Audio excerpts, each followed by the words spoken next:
Just realized I wasn't recording. I am not an academic. I don't fully understand the research. I can't properly critique any of the articles I mentioned in this video. All I aim to do is bring a leftist perspective. This video focuses on the death toll of the Chinese famine, but also the broader history.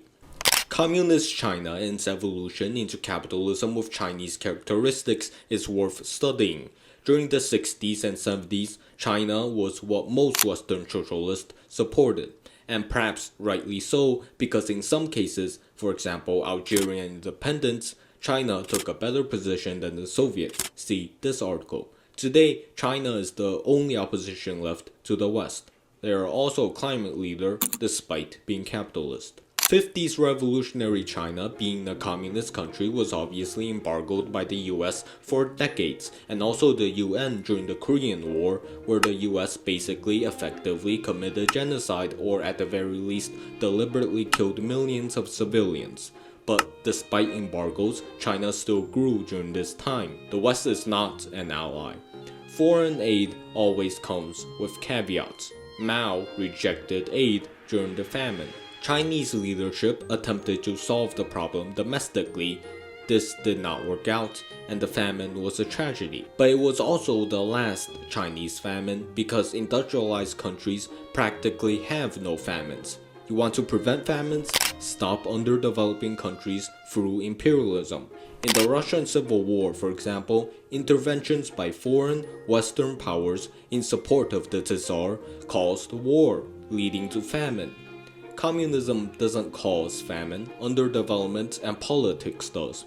China, by industrializing through hardship, remember that this country has experienced imperialism and is backwards like pre-Soviet Russia, got out of its cycle of famines. The 1960s Chinese famine, roughly from the end of 1958 or the start of 59 to 1961, was, according to this frequently cited article, known at the time, just not to what extent. The famine was later reconstructed based on demographic data released in the 80s and the 1982 and 1964 Chinese census. Official estimates, though it's unclear because China doesn't like talking about it, and the first estimates by scholars put the death toll at around 15 million. This article says that apparently if you combine deaths over the age of 10 and under the age of 10, you arrive at the figure of 30 million deaths. Today, some put the figure at a staggering 55 million, but commonly I see estimates of 30 to 45 million today.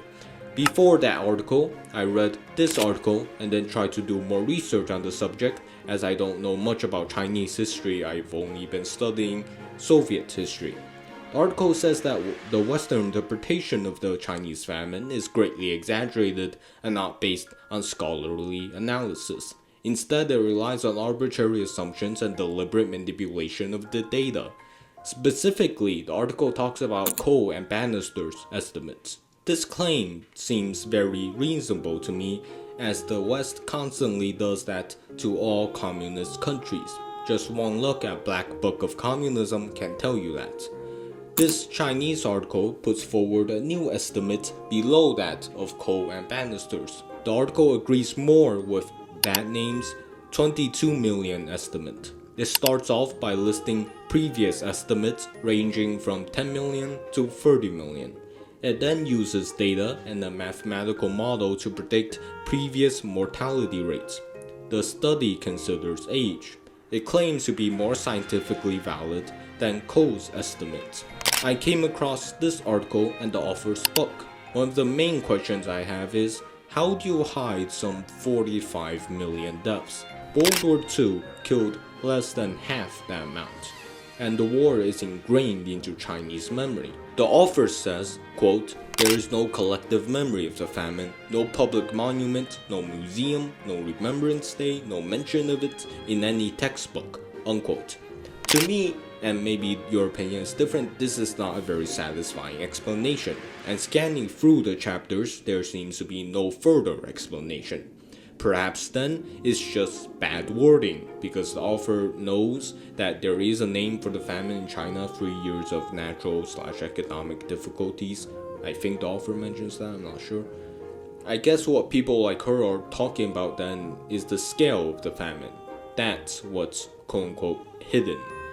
This article I mentioned before says, quote, "The first reason why people didn't believe the scale of the famine is the well-justified respect for the subsequent accomplishments of the Chinese government in raising levels of health and nutrition," unquote. In the book, there's also no explanation for why Chinese leadership would deliberately starve millions. The author merely suggests that it is because they were communists and communism doesn't work. So naturally people would starve, because communism. Sounds like I'm strawmanning here, but that's what she writes. There's no other way to put it. The author in chapter 2, however, expands and offers explanation that communism allows cadres to carry out personal vengeance. Chinese leadership also hates peasants, and the government had ridiculous quotas. That is, communism is bureaucratic, so it doesn't know the reality on the ground. Basically, nothing new is offered here. It's just traditional ideological anti-communism that doesn't really explain anything. Read Edgar Snow's Red Star Over China for a more honest depiction of communist motives. I personally accept the common explanation that this book tries to refute, that famines aren't intentional, especially not under communism. An example of an intentional famine can be seen in the British colonialism of India. To be completely honest, writing the book seems to me really childish. There is clearly no attempt to understand China during this time. Constantly, the author tries to reinforce her anti-communism and how stupid and utopian the ideology is. China, it would seem, was purely made up of ideological fervor without any consideration for the material circumstances. I guess that explains the declining mortality rate under Mao accepted by a majority of analysts. This article says, quote, "But when the government is accountable to the local populace, it too has good reasons to do its best to eradicate famines. Democracy via electoral politics passes on the price of famines to the rulers as well. There is no such link in Mao's China," unquote. Again, just liberal projections. Hundreds of thousands are homeless and millions are food insecure in the so-called democratic US. The article fails to argue that the famine was intentional murder. Instead, the author just goes on to equate the Nazis to the Soviets and Chinese as if it was historical fact, not personal ideology based on Cold War fear-mongering. The article is dishonest and hypocritical, for the US and its European allies have yet to answer for their far more deadly and far more intentional crimes. This article is one of the more interesting articles, and it is more recent. First off, it shows an actual interest in the subject beyond "I hate commie bastards, I want them all genocided," but it is still extremely anti-communist. The article starts off by explaining the ineffectiveness of some arguments for why the famine occurred. It is very interesting, I suggest you read it, but this is a chill video, you probably won't, which is fine. The article comes to the conclusion that the major factor was communal dining halls, which managed food collected from the peasants inadequately. Overconsumption and waste was a problem. The dining hall campaign was suspended for a few months during the famine, otherwise it coincided with the famine. The dining halls restricted peasant freedom. Participation in the program was mandatory. This was a mistake. Migration was restricted in China. You cannot run away from the famine. The article mentions cadre repression during the famine. The article is more convincing than most other articles. The communal dining halls and its consequences seems to me a result of China being an agricultural peasant society. Industrialization ended famines and the need for communal dining halls. Policy towards peasants contributed to the famine. That's my takeaway. Due to time, I could not fully review this article, but I think it is worth a read. It is about the natural factors in the famine. Before ending off, I read this professor's article on Baidu. I'm not sure about the validity of his conclusions, but he does point out some methodological flaws in some estimates. This article refutes his claims about there being a considerable amount of internal migration. You can read the professor's writing for yourself. Search up this guy or copy this link on screen. Bringing nuance to the question of the Chinese famine will be called denial by the extreme right. Their ideology cannot face challenges. The easiest way to defend their ideology is to say genocide denial, a quick way to establish their ideology as historical fact. To deny their reality is to deny morality and the laws of nature, i.e. the natural law of society. They redirect the conversation from historical debate to morals, because history is to them objective, already existing and conforming to anti-communist narratives. This is, in my opinion, much like how anti-Semitism is used to defend Israel.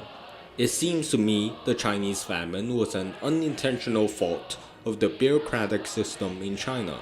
Natural factors and over-reporting and mismanaging grain were the main causes. Again, not the researcher can't compile the data for you. This was just my experience reading about this topic from anti-communist sources, which is basically every English source out there. Wish I stayed in China for longer so I can read Chinese sources, but yeah.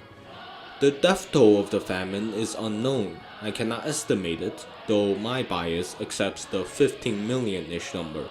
It's definitely in the millions, that's the only sure thing. All I can say is that most of the sources which repeat the 30 million or more figure seem unreliable and not proper scholarship. They're closer to CIA-funded anti-communist propaganda. Read with a critical eye. You're most likely living in a capitalist country, so question all anti-communist narratives.